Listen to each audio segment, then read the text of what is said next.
For my do-it-yourself project, otherwise known as a DIY, I have chosen scrapbooking.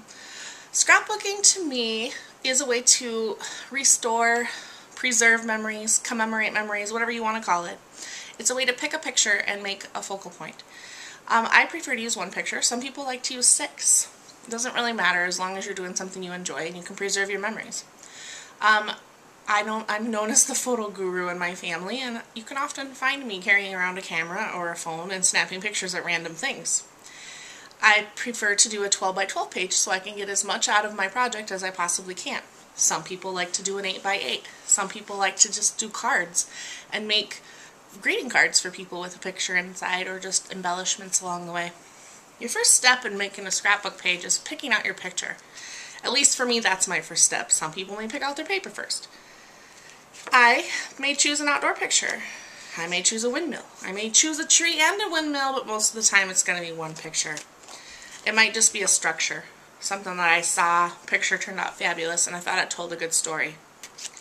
The other option is to do a group of friends. That's what I'm going to choose tonight. I thought it had good color, brings back happy memories, and I miss my friends, so this is a good time to do it.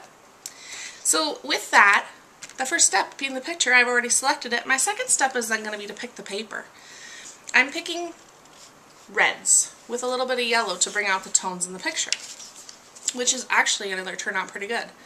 I'll probably pick one of those colors to be a border, but to save time, I'm just going to kind of highlight the idea.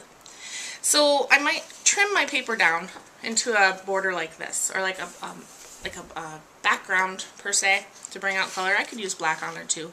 Probably would use red. Then I'm going to pick out my letters because I want to put letters on my project so that I can tell my story. Maybe it's just going to say friends. Maybe it's going to say something special. Maybe I'll add a poem. Who knows what I'll do. I get pretty creative. I also like flowers. Flowers are nice. That's another step in your project. Any sort of embellishments. You could do girly embellishments. You could make it, a rock star page, and you could do a rock star embellishment. My third step is putting it all together. I'm famous for laying it out and leaving it set for a while, maybe overnight, a couple hours, coming back to it, and putting it all together. Putting my picture on my backgrounds, then putting it on the page, adding my embellishments, my letters, etc. And I'll rearrange those a few times before I finally get that perfect fit.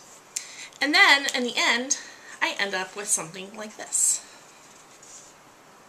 I took my buffalo picture in this particular case, and I made it the focal point. And because I think I love buffaloes in general, I love the Americana type theme, and it was easy for me to say he deserves his own page. So, strong and silent. I used the yellow paper. It had a little bit different type of background, and as you can see, I layered up his border so that it really brings out the color within the picture. And then I added some red color just for something fun and different to make it stand out. So I simplified it by using one picture, and then I added the fun stuff. I even added some fun little buffalo brads at the bottom. And I like brads. Brads are fun. So are flowers. But I didn't figure that the buffalo needed a flower. So anyways, in conclusion, I hope you enjoyed my do-it-yourself project. I like to scrapbook when I have time, when I'm not doing homework. So therefore, I'm not going to be able to finish this particular page tonight. But I am looking forward to working on it in the future. Thanks for joining me.